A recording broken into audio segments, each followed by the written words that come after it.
Magandang araw muli sa inyong lahat mga kapatid sa ating mga aralin ngayon at mana ng kapahayagan na ating ipagpapatuloy ay muli binabati ko kayong lahat na ngayon ay lumalakad na sa katuwiran, kalooban ng ating dakilang Ama at sa pagpapalalim ng ating mga kalaman sa mga bagay na hindi natin alam noong mga nakaraan. Ito ay aking ipagpapatuloy bilang mga aralin natin, mga leksyon na magiging mana ng kapahayagan. At isa rito ay iyong tanong na kung bakit tayo ay nagbabautismo sa pangalan ng ating Panginoong Jesucristo. Well, ito yung isa sa mga mahahalagang bagay na ating pag-aaralan. Ngunit bago yan ay naipangaral ko na sa inyo yung patungkol sa aralin din ng pagsisisi na akin nang sa matagal na panahon ay naituro, naipangaral kung ano ang pagsisisi, kung ano dapat pagsisihan, kung ano ang kasalanan, kung paano tayo nagkasala at nawalay sa Diyos. At ngayon naman, pagkatapos nung aral at turo sa pagsisising, susuko tayo sa kalooban ng ating Ama na ang bagay na yon ay ating naalaman na ang pagsisisi pala, pag nagsisikat, sumukot, sinabi mong ang kalooban ng Ama ang tutuparin ko mula ngayon, ikaw ay nakikisama na sa buhay ng ating Amang makapangyarihan, ng ating Panginoong Jesucristo, o nakipag-identify ka na sa kanyang buhay. Yung pagsisisi ay equivalent yun ng kamatayan. So, patay na ang iyong makasalanang pagnanasa, makasalanang katawan, ang pagnanasang sumunod sa kanyang sariling kalooban. Ito yung gusto kong maalaman ninyo mga kapatid na bagay na akin ang ipinaalam sa inyo sa una at ngayon ay aking uulit-ulitin upang kayo ay magkaroon ng kaalaman dito. At ang pagsisising ito ay ang pagsuko, ayon sa sinabi ko na nung una, sa kalooban ng dakilang Ama na ang kanya ng kalooban o kagustuhan ang iyong susundin, hindi na ang sayo. So, sa ganitong pamamaraan, ikaw ay nakipag-identify sa kanyang buhay, unang-una sa kanyang kamatayan dahil siya namatay ng dahil sa atin. At pangalawa, yung pagbautismo. Hindi natin pwedeng bautismuhan ng taong buhay. So, ang bautismo ay mahalaga sapagkat ito ay utos din ayon sa Juan 3:5 ng tao ipanganak na muli sa tubig at sa Espiritu. Ito yung tubig ng paglilinis ng ating mga kasalanan. At hindi lamang doon hanggayon, kundi yung pagbautismo ay ang paglilibing sa tao nang namatay.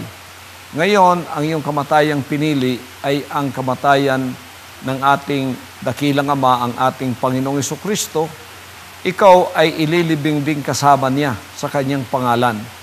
At ang iyong pagbangon na muli mula sa tubig ay isa ring simbolo na ikaw ay lalakad na sa isang panibagong buhay sapagkat siya ay nabuhay na maguli. Ikaw ay mabubuhay ding maguli pero hindi na sa katawang sumusunod sa kasalanan ng paggawa ng sarili mong kalooban na siyang binhi ng ahas sa iyo, pero ikaw ay lalakad na sa isang bagong buhay. Ng bagong buhay na yan ay ang pagkakaloob ng Ama sa iyo, ng Espiritu, ng pagsusunod sa kanyang dakila ng kalooban. So isa ka ng masunuring anak ng Diyos na kahit na bata pa sa kaalaman, karunungan at kaunawaan sa kanyang kalooban, ay ikaw ginagabayan, pinalalaki, pinalalago hanggang sa ikaw ay maging isang anak na may gulang na ganap ng nakakaalam sa kanyang dakilang kalooban, pagkakalooban ka na rin ng pagkukupkup bilang anak na tunay at ang modelo mo sa bagay na yan ay walang iba kundi ako. So dito, makikita natin ang kung bakit ang pangalan ng ating dakilang Ama ang ginagamit sa pagbautismo na karamihan naman sa mga tanong na ating natatanggap ay sa church age lalo na ginagamit nila ang titulo ng pangalan ng ating dakilang Ama na Ama, Anak at Espiritu Santo sa kanyang utos sa Mateo 28:19 na pinalakad niya ang mga apostoles at sinabing bautismuhan ninyo sila sa pangalan ng Ama, ng Anak at ng Espiritu Santo. Ito ay ating lilinawin, liliwanagin at ating ipahahayag sa kabuuan nito sa ating aralin ngayon. Alam niyo mga kapatid, noong taong 325 AD, nilikha ni Athanasius ang doktrina patungkol sa Holy Trinity o sa paniniwalang tatlong magkahiwalay na Diyos upang pagsamahin ang mga pagano at mga Kristiyano na noong mga panahong yon ay tinawag na Kristiyano pero ang totoong kalagayan nila ay tagasunod sila ni Kristo. Hindi naman talaga ang Diyos ang nagpangalan sa mga tagasunod niyang Kristiyano. Ang mga pagano ang nagsabi nun.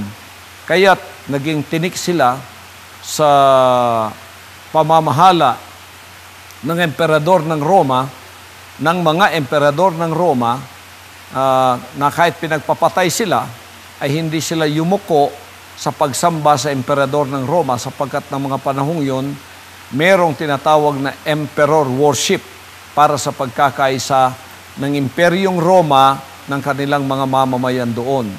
At ang mga tagasunod ni Jesus Christ, tulad ng 3 Hebrew children, ay hindi sila luluhod sa ibang Diyos sapagkat isa lamang talaga ang Diyos na dapat luhuran. Yan ay ang makapangyarihang Diyos ng Israel na kanilang sinusunod. So, sila ang naging dahilan kung bakit sa isip ng mga emperador ay mawawatak ang kanyang pagkakaisa ng kanyang kaharian. Kaya, nung dumating si Constantino na paganong emperador, nagkaroon siya ng isang magaling na plano upang pag-isahin sila. Eto na nga, naging relihiyoso ang kanyang plano at ang kanyang estratehiya na noong 325 AD, tinipon ng lahat ng mga obispo noon sa mga panahong yon. Isa na rito si Athanasius na isang backslider na obispo at siya ang lumikha nitong makakapag-isa sa Imperyong Roma. Eto na nga yung paniniwala sa tatlong Diyos, pero ang tatlong Diyos na magkahiwalay na ito, sinabi niya ay iisa lamang. So naging hybrid ang turong ito, pero naging magaling na turo upang pag-isahin ang lahat ng mga naroroon sa Roma, at ito ay akda ni Athanasius na pinagmulan kay Constantino, at alam natin ang may akda nito ay si Satanas, si Lucifer, ang Diablo, upang palitan ang Holy One sa tinatawag na Holy Three. So ito ay isang maling aral at maling turo na ang Ama, ang Anak at ang Espiritu Santo ay tatlong magkakahiwalay at nagkakaibang persona ng Diyos na magkakapareho ang kapangyarihan, ngunit kakaiba ang isa sa isa't isa. Sinabi ng banal na kasulatan sa ating mga aral at turo na nanggagaling sa kanyang ibabalik natin sa katotohanan, ito ay salungat sa katotohanan. Sinabi ng Juan 10:30, sinabi ng ating begotten Son, ang ating Panginoong Jesucristo sa Jewish setting, I and my Father are one. Ako at ang Ama ay iisa. Bakit sinabi mong sila'y tatlo? Pag sinabi ng Amang isa, ginawa mong tatlo, salungat yun. Pag sinabi niyang Holy One, ginawa mong Holy Three, yan ay kasalungatan sa kanyang mga sinabi. At makikita rin natin dito sa unang Juan 5:7-8, ang ganito. Ang Espiritu ang nagpapatotoo, sapagkat ang Espiritu ay katotohanan, sapagkat may tatlong nagpapatotoo, ang Espiritu, ang tubig at ang dugo. At ang tatlo ay nagkakaisa. And this three agree in one. Hindi naman mga kapatid, tatlong magkakaibang persona dito ang sinasabi sapagkat kung minsan, ito yung ginagamit nila na merong word na tatlo.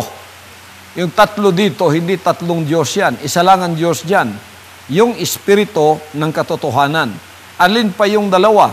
Yan ang tubig at ang dugo. Ano yung tubig at dugo? Hindi naman persona yun. Tubig at dugo ay yun ang bautismo sa pangalan ng ating dakilang Ama, ang ating Panginoong Jesucristo sa pagkikipagkaisa sa Kanya, at ang dugo ay walang iba kundi ang Kanyang buhay. Ang buhay na yon, walang ibang pinagmulan kundi ang Kanyang mga salita. Kaya sinabi niya sa Juan 6:3, John 6:63, Juan 6:63, ang mga salitang sinalita ko sa inyo ay espiritu at buhay. So yung dugo doon, ang ibig sabihin, ang kanyang buhay. Kaya't pag ikaw nabautismo ka, ang espiritu ng Diyos nasa sa iyo, ipinanganak ka sa espiritu sa pamamagitan ng pagsisisi, binautismo sa iyo, ang pangalan niya, kasama mo na doon sa tubig ang witness mo o yung saksi mo, eto na yung kanyang buhay na ipangangalan o ililipat sa iyo na pagbangon mo, sinabi ng Roma Kapitulo 6, ay meron ka ng isang bagong pamumuhay. Pwede nating basahin ng Roma Kapitulo 6, magpapasimulang versikulo 3. Ganito ang sinasabi. O hindi ba ninyo nalalaman na tayong lahat ng mga nabautismuhan kay Kristo Jesus ay nangabautismuhan sa kanyang kamatayan? Tayo ay nangaglibing, nakalakip niya sa pamamagitan ng bautismo sa kamatayan, na kung paanong si Kristo ay nabuhay na maguli sa mga patay sa pamamagitan ng kaluwalhatian ng Ama, ay gayon din naman tayo'y mga kalalakad sa panibagong buhay. Nakita ninyo dito mga kapatid, na pagpala tayo'y binautismo sa pangalan ng ating Panginoong Jesucristo na ating dakilang Ama, binautismo tayo sa kanyang kamatayan. Nakipag-isa tayo sa kanyang kamatayan, kaya tayo inilibing na kasama niya sa kamatayan na kung paanong siya nabuhay na maguli, tayo naman ay babangon din sa isang bagong pamumuhay. Isang bagong pamumuhay na may pagsusunod sa kalooban ng ating dakilang Ama. Nakita ninyo dito, ang ibabautismo, pangalan. Ngayon, tingnan natin ang pinagmulan ng maling doktrina at aral na bakit titulo ang binabautismo ang Ama, Anak, Espiritu, hindi naman pangalan yan. Puro mga titulo yan. Sa ating pag-aaral dito, makikita nating hindi nakakaunawa o kaya kung naunawaan man nila ay sinadyang palitan, sinadyang baluktutin at sinadyang takpan ang mga salita niya at ito ay bigyan ng ibang interpretasyon na hindi ayon sa gusto ng Diyos. Ito'y salungat sa ginagawa ng ating Ama sa ginagawa ng tao na pinalitan ang kanyang mga aral at turo. Tingnan niyo dito ang sinabi niya, na ang Ama, Anak at Espiritu ay hindi mga pangalan. Ito ay mga titulo. Dito sa Mateo 28:19. Dahil dito, magsiyaon nga kayo at gawin ninyong mga alagad ang lahat ng mga bansa na sila'y inyong bautismuhan sa pangalan ng Ama at ng Anak at ng Espiritu Santo.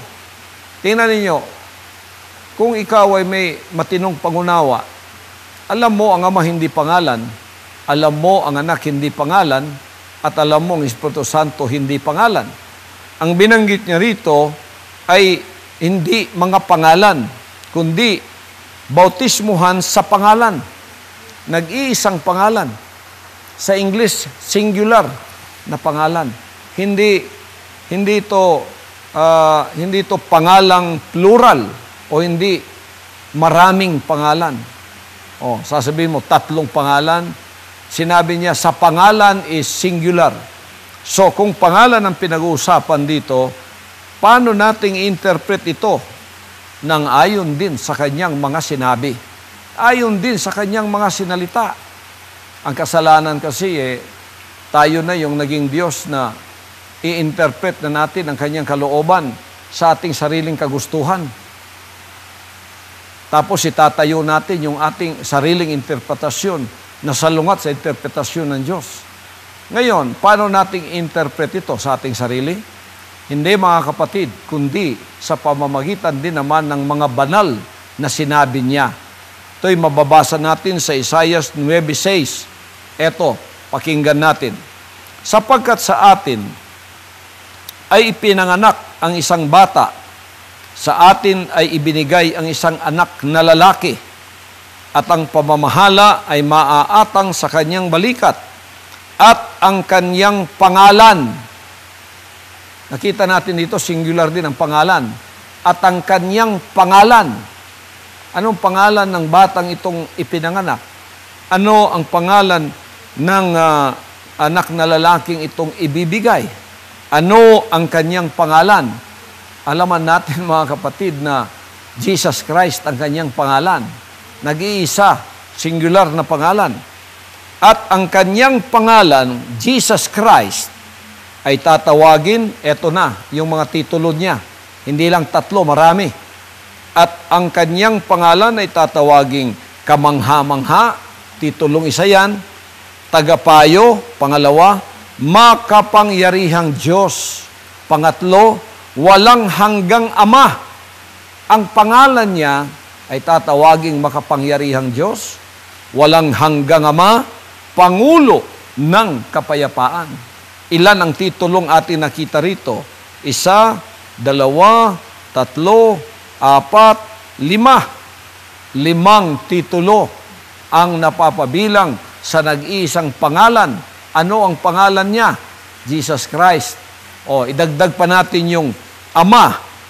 Dito sinabi niya, walang hanggang Ama. Yung anak na ibibigay, ang pangalan niya ay siya ring walang hanggang Ama.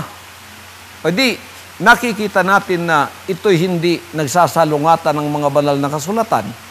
Na sa Juan 1:1, sa pasimula ay ang berbo kasama ng Diyos, at ang berbo ay Diyos.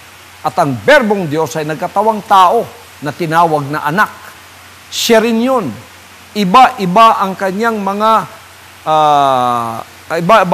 mga gawa na gagawin para sa atin, pero siya rin ang nag-iisang pangalan na ibinigay sa atin. So dito, mga kapatid, makikita natin na tama ba ang mga apostoles nang sila ay inutusang magbautismo? Ang lahat ng bansa gawing alagad. Bautismohan sila sa singular na pangalan ng Ama, ng Anak, ng Espiritu. Sino ang inutos dito? Ang inutos dito na gawin ang mga ito sa Matthew 28:19 ay ang 12 apostoles. Naging 11 na lang dahil ng mga panahong yun. Wala na si Judas at si Pablo ay hindi pa kasama nila. So yung mga apostoles na yon, ang inutusan, hindi kayong mga tagapamuno ng mga relihiyon. Hindi kayong mga pamuno ng church age na binago ninyo, binaluktot, pinalitan, pagkatapos inyo pang tinakpan, tinabunan. Hindi kayo.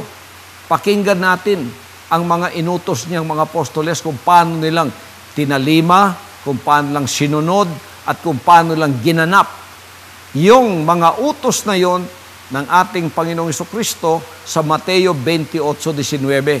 Ang unang sumunod nito ay si Pedro na apostol sapagkat kasama siya ng panahong yun. Paano niya binautismuhan ang mga tao? Sapagkat ang utos ay bautismuhan ang mga tao sa pangalan.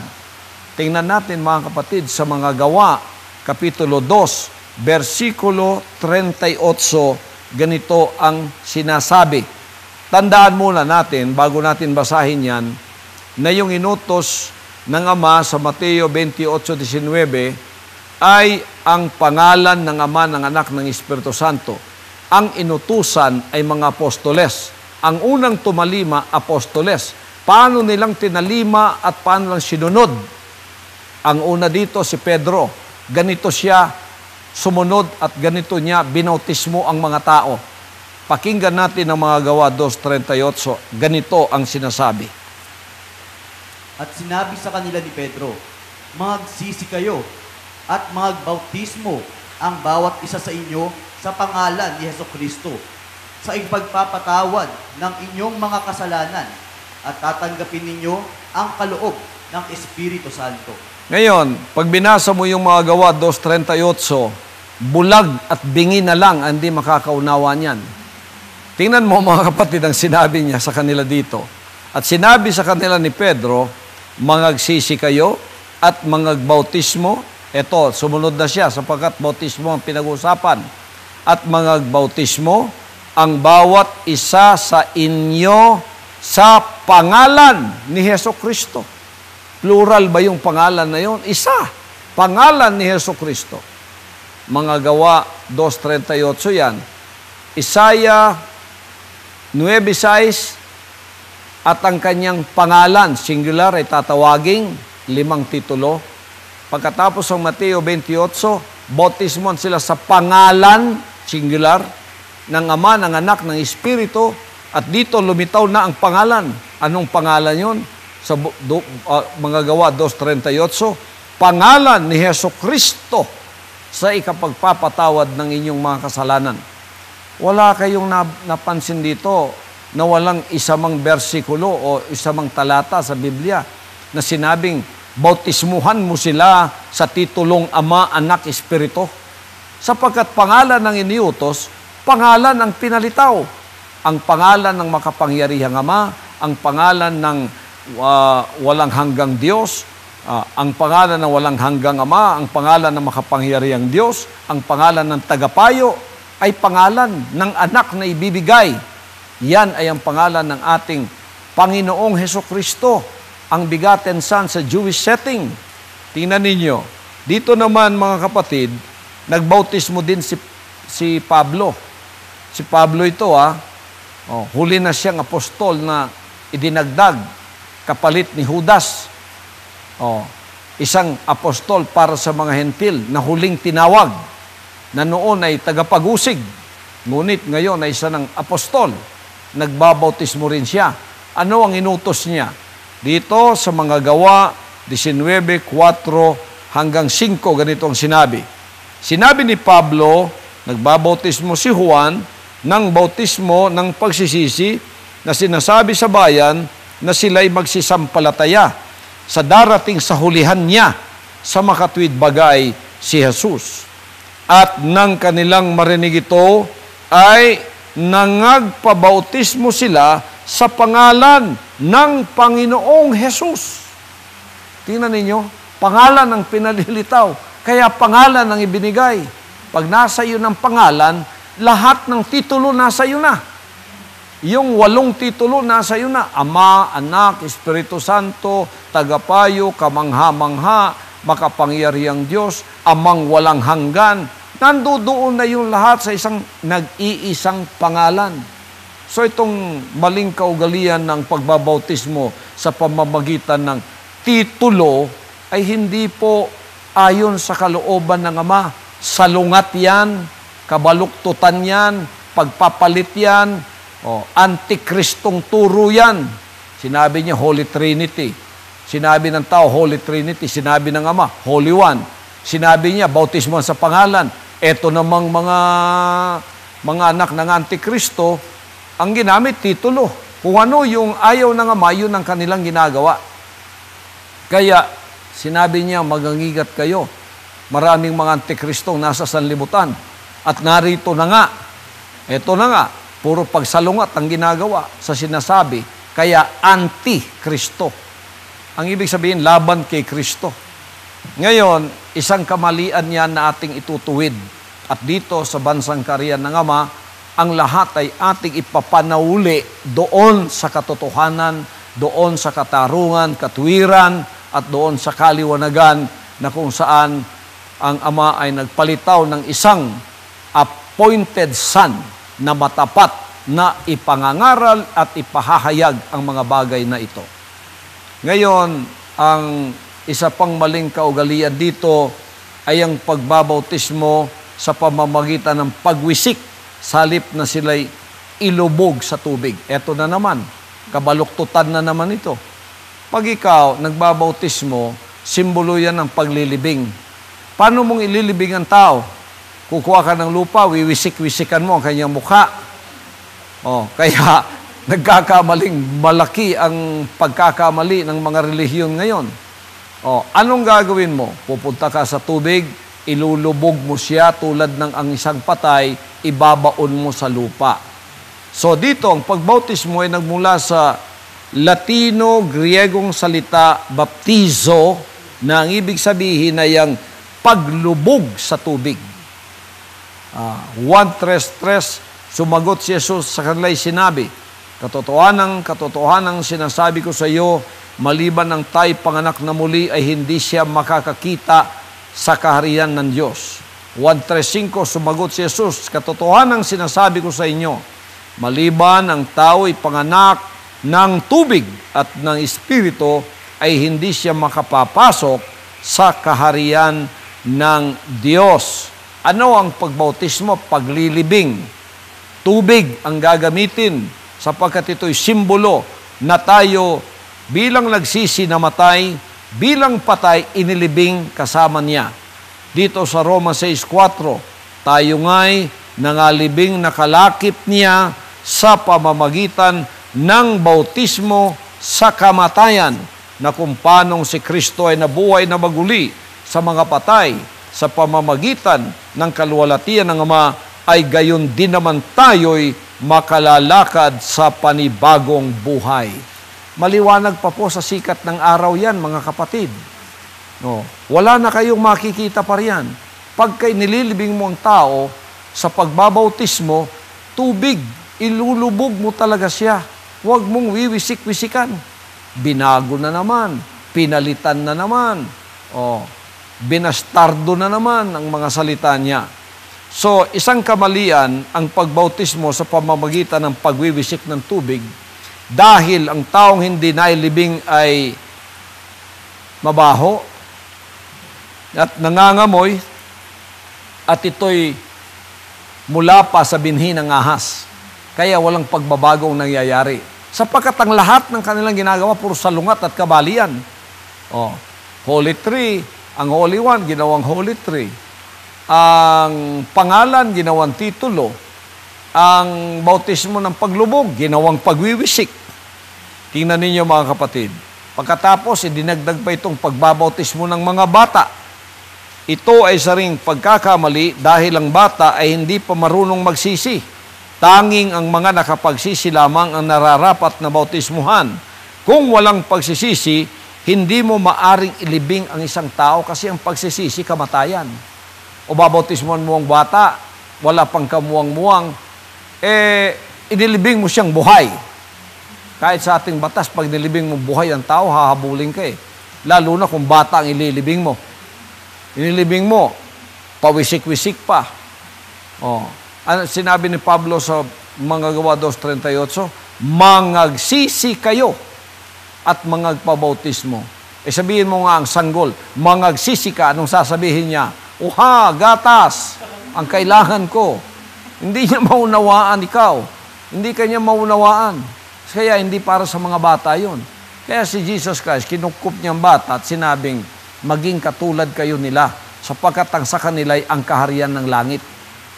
Ang bata pag namatay sa age of innocence, diretso sa langit yan mga kapatid, sapagkat hindi pa epektibo sa kanya ang kasalanang minana natin na walang iba kundi ang binhi ng ahas na siya ay makakapag-decide na kung ano ang dapat niyang gawin, mabuti man o masama.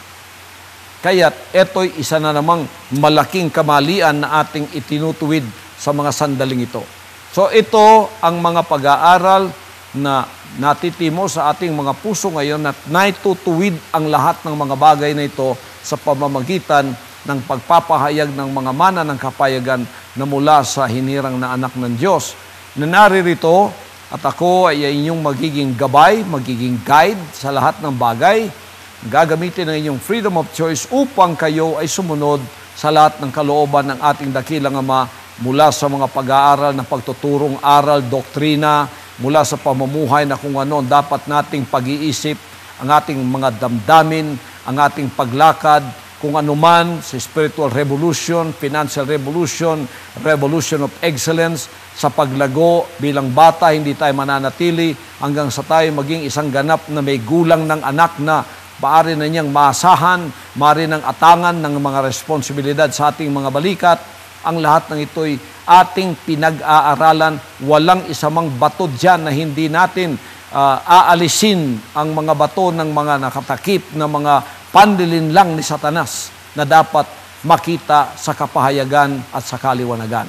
So sa dakong ito, mga kapatid, umaasa ako na ang mga araling ito na ating napag-aralan ngayon at ating tinanggap bilang mana ng kapayagan ay nakapagbigay sa atin ng mas malalim pang kaalaman sa mga bagay na noon ay tinago ni Satanas upang tayo ay manatili sa kamalian at sa pagiging nalinlang ng espiritu ng kamalian.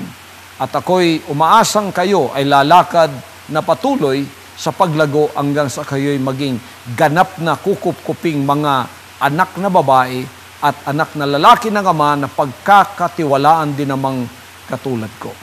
Pagpalain po tayong lahat ng ating dakilang Ama at ang lahat ng kanyang kaalaman at karunungan ay mapa sa atin. Sa pangalan ng ating dakilang Ama, itong lahat ay ating hinihingi, hinihiling at pinapasalamatan. Sa pangalan ng ating dakilang Ama, ang ating Panginoong Jesucristo. Amen.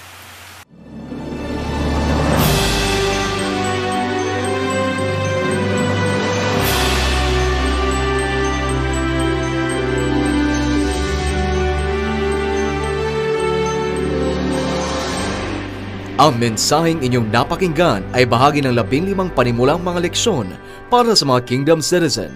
Antabayanan ang mga susunod pang mensahe ng hinirang na anak ng Diyos, Pastor Apollo C. Kibuloy.